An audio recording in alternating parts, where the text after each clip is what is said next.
How to find and be a great wingman. I just came back from a trip to Poland with my two very close friends, and I thought, what better time to talk about the wingman because it's something that has helped me massively in my dating life and my goals in this area. So I thought that I would share some of the lessons that I learned along the way.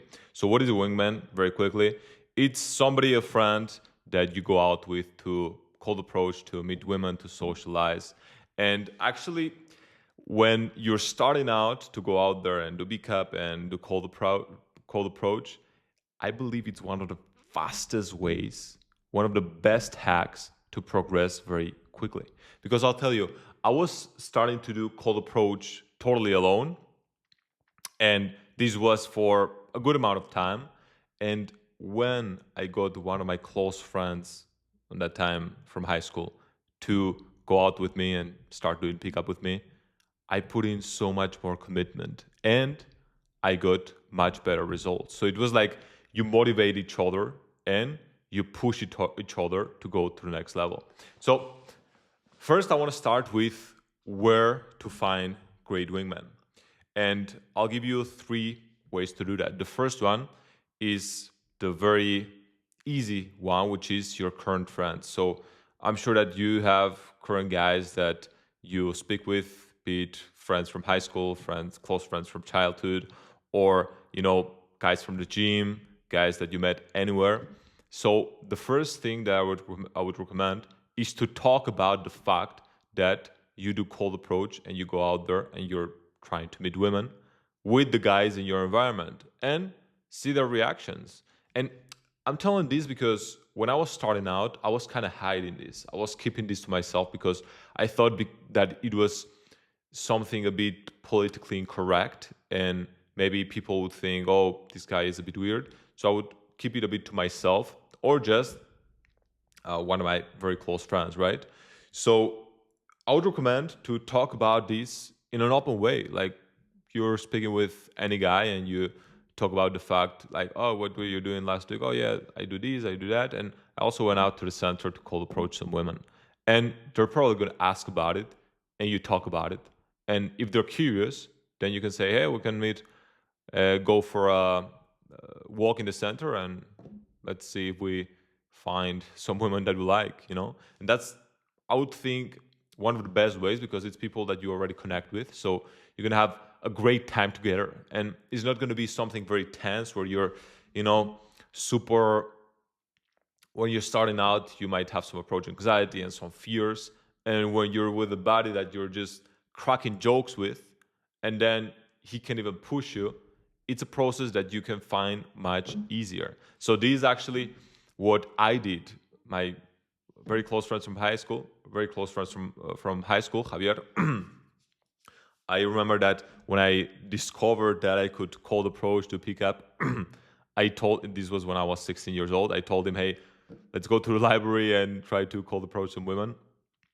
And both of us were scared shitless. We didn't talk to women for like 2 hours. But then at the end, I got the courage and I did my first approach and then my second approach. I've told this story before. And then for a good amount of time, it was a bit of a pause because, and you might find this as well, maybe the friends that you have around you, in that moment in time, they might be closed off to the idea of doing cold approach, of going out there and picking up women. But it's okay. Just expose them to that reality because then you plant a seed in their mind. And it was that moment, the first moment where I kind of exposed my friend to that reality. But it wasn't until, some summers that we went out, some summers we went for a trip and then we do some cold approach there. But it wasn't really until like 3 to 4 years later where, he really wanted to take this seriously. And that's when we started going out like super hardcore, doing cold approach. We had like a month in July where we went out every single day. We had a challenge of talking to 3 new women per day on July. And we actually accomplished it because we had some penalty of paying like quite a lot of money to a charity that we didn't want to put money into if we didn't complete that along with other habits, right? So that's an example of just exposing the people around you, close friends that you have, to the things that you're actually into. If you're into cold approach and you want to develop this, then talk about it. Second one is going out and approaching. So this is the way that I met one of my other close friends, Diego, which is that we were out with Javi. This was actually in a club in Barcelona. We were going out there, no drinking. We are actually drinking a Red Bull at night because it was a Sunday night and we were super sleepy. Been doing game the past 2 nights until like 5, 6 a.m. So we're out there and we see like, we hear a guy just talking to some American girls in Opium, the club in Barcelona. And just we can hear instantly that this guy is into pickup, into cold approach, doing some necks, funny things like that. At that time, we're a bit, let's say, a bit different, right, in our approach to cold approach or pickup, talking to women. And then we just strike up a conversation after he's done talking to the girls, and turns out that we were following some of the same, influences and mentors in this area. So then that night we did a ton of approaches together and we connected, and him and another guy that he was with, and actually that developed into us, creating some meetups with a lot of other guys in Barcelona, and that's how I met some of my other friends and wingmans. But that was the way, right? Like when you're going out and approaching, this can be during the day as well. You're gonna meet other guys who are doing this as well, and then you can connect because you have something in common. And you're not gonna connect with any guy who does cold approach just because he does cold approach, but it's a common interest. It's like somebody who plays basketball, you also play basketball. At least you can do it together. It doesn't mean that he has to become your best friend forever, but sometimes it does actually happen. So when you start going out, start doing cold approach, you're gonna run into some people. And also, don't be afraid of taking the first step. Like if you see some guy in the street and he's doing an approach, you see that he clearly, approached a girl and then he got her number. Why not walk up to him and say, "Hey, bro, that was epic. I'm actually taking a walk and speaking to women. What's your name?" Just start up a conversation, right? And this has actually happened to me. Both me initiating the conversation and also me, somebody seeing me approach and then coming up to me and saying, "Hey, that was so cool, man." And we started talking, right? So I think that's one of the best ways to meet women as well, which is in person. And then the third way, which is the most, like, let's say, basic way, is just to go on internet and type in cold approach and your city. So cold approach Barcelona, cold approach New York, or pickup groups in Chicago, and you see some online groups of guys who are active in your city, going out there, approaching. And I actually employed this one when I was here in Sofia, and my close friends, or many of them who wanted to do cold approach, were in my same city. So I thought, I kind of want to meet somebody who is doing some cold approach as well. And so I just found some group online and I say, "Hey, I'm going out to do some cold approach this day. If anyone wants to join, let me know." And a guy hit me up, very cool guy, and we just went out there and spoke to women. And actually, one of those days, which was, I think, the third or fourth day that we were meeting up with this guy and going out there and meeting women, that's where I met my current girlfriend. So that's another funny thing, right? Like maybe I wouldn't have gone out 3-4 days in a row if I didn't have that wingman, and I wouldn't have met an amazing woman like is my girlfriend. So it gets your wheels spinning. I see some guys saying, "Oh, you shouldn't have any wingman at all because you're just coping and you don't need anybody and you look weird when you do it." I get the point. You shouldn't rely on wingman. That's one of the rules that I'm going to talk about in a moment. But saying that it's useless or that you should always go on your own and be a lone wolf is absolutely fucking stupid, because you're going to miss out on so many opportunities. You're going to miss out on so much growth by doing something in a group. Like, humans are social creatures. The way that you have fun and the way that you actually progress in life many times, it's in a group. It's not just on your own. Again, you shouldn't rely on some specific person, but you should take advantage of the fact that you're going to do it better when you're in a group. So those are the three places where I would recommend you to do it. And that's a bit of the order that I would say. First, close friends that you have already in your circle. Then it would be to go out there and initiate conversations with guys who you see doing the same as you. And number three, just cold approach or pick up groups in your city that you find online. So, how to be a great wingman. And this is a key thing as well, because if you just go out, meet some guys to approach and progress together, and you fuck it up, then you're just gonna waste this incredible opportunity. And I see some guys just some guys that I've met along my journey as wingman, instantly after just hanging out for 30 minutes, for 1 hour, I could be like, okay, this is the last time that I want to hang out with this guy because he's doing some weird things, right? So I'm going to give you some what to do's, in my opinion, after many, many years of many wingmen, some amazing ones that have become like lifelong friends, and some ones that I had to forget after 30 minutes, right? So, first of all, one of the most important phrases: bros before hoes. I see guys having a wingman that they met and they've been going out for some time, and then they fuck it up because they're arguing over a woman that they met 1 second ago. And this happens like quite often, right? Because maybe, let's say, you approach a set of two girls and your woman comes in, and then the wingman starts talking to your girl, or you to her. So you're doing some weird shit where you're disrespecting the person that you're with, and that makes a weird situation and very uncomfortable for both people. And it's just a sign, number one, that a filter is not a good guy if he's doing that. And if you're doing that yourself, maybe you just had some bad influences, or you just didn't think about it too much, but actually think about it. You have to be respectful with these things. So the rule that I have is that whoever approaches first decides on the girl that he's gonna go with. That's one of the first things, right?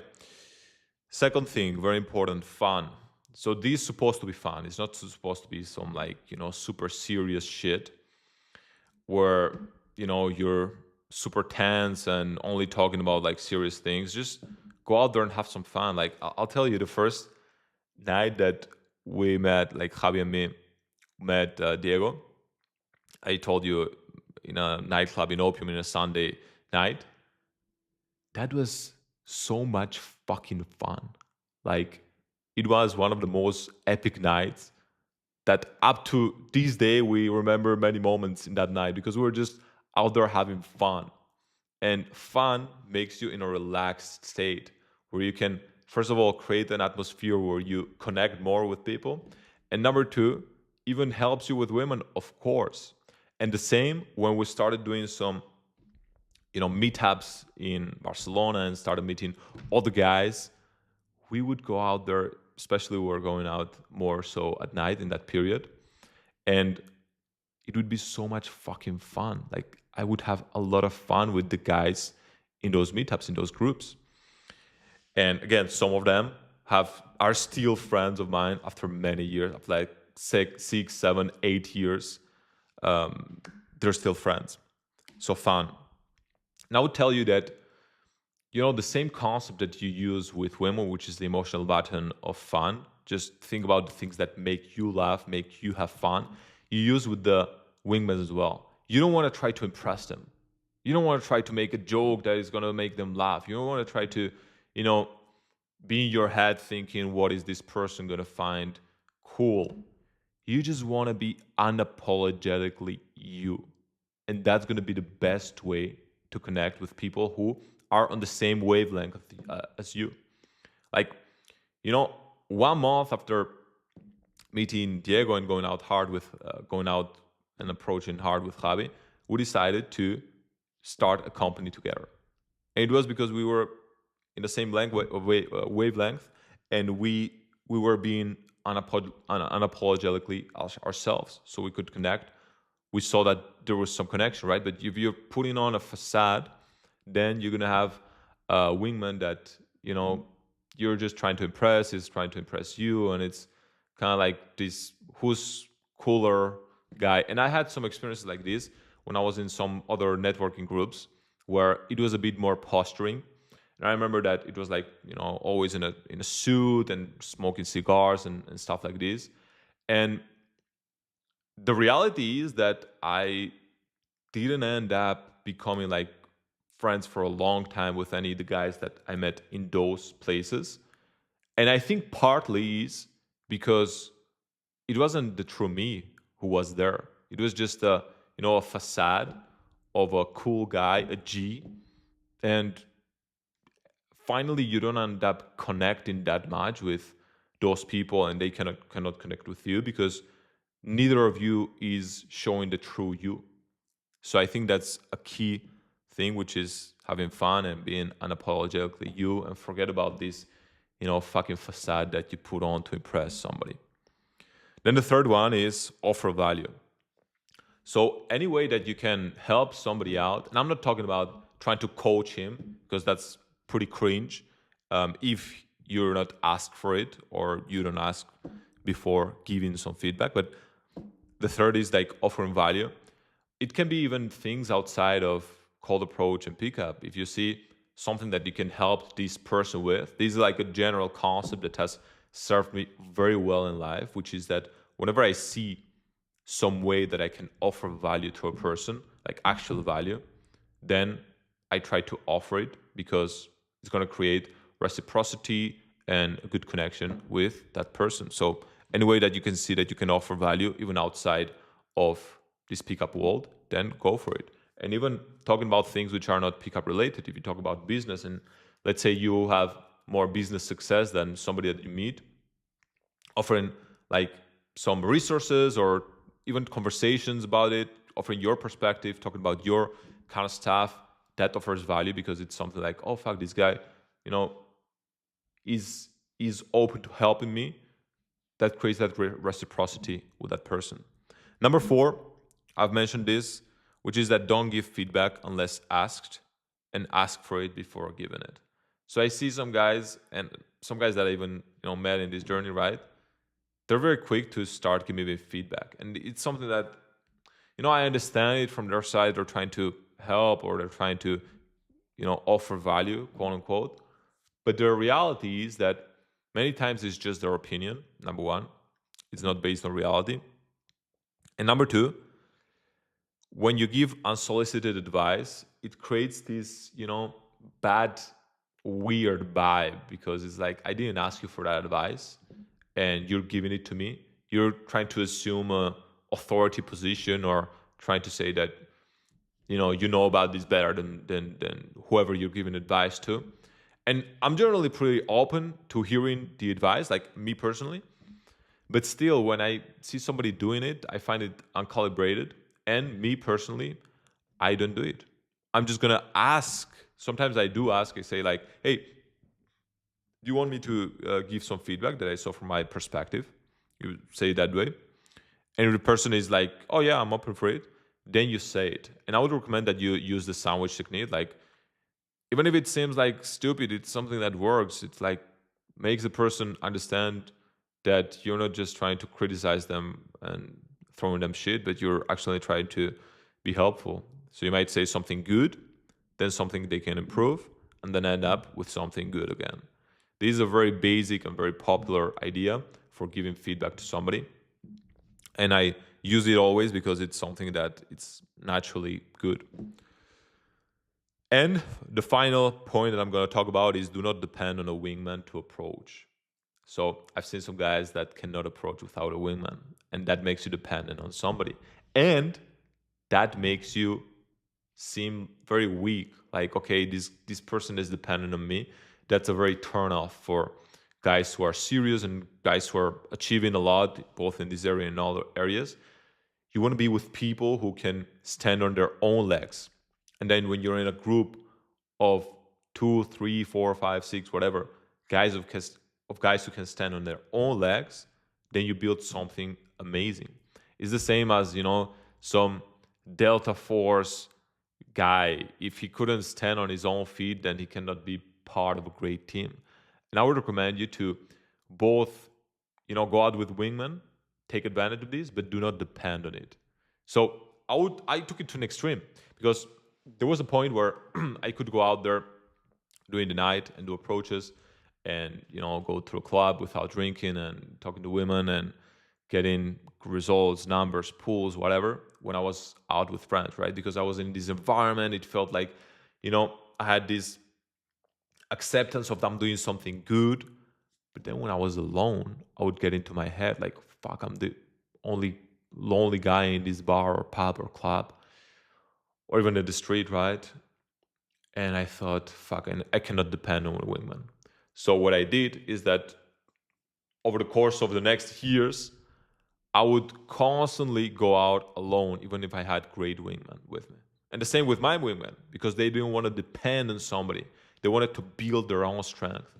And I developed it up to a point where I was totally relaxed in the middle of a bar, pub, club without drinking with my, earplugs, not to be blasted by the super high music. Totally alone, no alcohol, and just fine with social interactions. Just, you know, approaching a group of people with girls and guys as well, mixed groups, and just talking to them, getting the number, getting pulls, and it's such a invigorating sensation when you go out there on your own without any external substance, no alcohol, no drugs, no friends. You're just alone, and you end up that same night with a woman that you connect with in your bed, and you're both having a great time. That's such an invigorating sensation. And when you can do that alone, imagine what happens when you then are together. You have much more fun. Like, it's super epic. Like right now, I'm not doing cold approach on, I'm doing pickup because I'm in a serious relationship. But in the past, when I was going out with my friends, like this was, even years after we quote unquote mastered the skill or got to a very good point, we would have so much fun when we were together and doing like stupid challenges, like you know who can get a girl to kiss him first as soon as possible, who can pull first. We would even do some challenges. These I saw from some coaches in the past, and I told my friend and Wing like we have to do this, which is trying to steal each other's girl. And this is like we're more focused on the self development of it than on the result itself of trying to pick women when we're doing this, of course. But we'll go out at night, let's say on a club, and I would approach a woman, and then my Wing, I gave him permission to try to steal the girl if he could. And that was a very good exercise on, can you keep the attention, can you keep the attraction of the woman that you have in front of me if some guy comes into your set. And then the opposite as well. When I saw him in a set, I would try to steal the girl away, and this would create some of the most fucking epic situations. Again, this is something that I would recommend to do, this type of cool challenges with somebody that you know well, because otherwise it's going to be very awkward and very shitty. But it's something super fun to do down the line. So that's it. The 5 tips I'm going to give you on how to be a great woman and how to find great women, which is pros before hoes, fun, offer value. Do not give feedback unless asked, and ask for it before giving it. And do not depend on a wingman to approach. And the 3 where's to find them. It's current friends.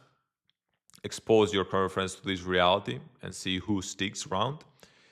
Going out and approaching, and you're gonna find some guys on your way that way. And cold approach or pickup groups. So I hope this video was helpful for you.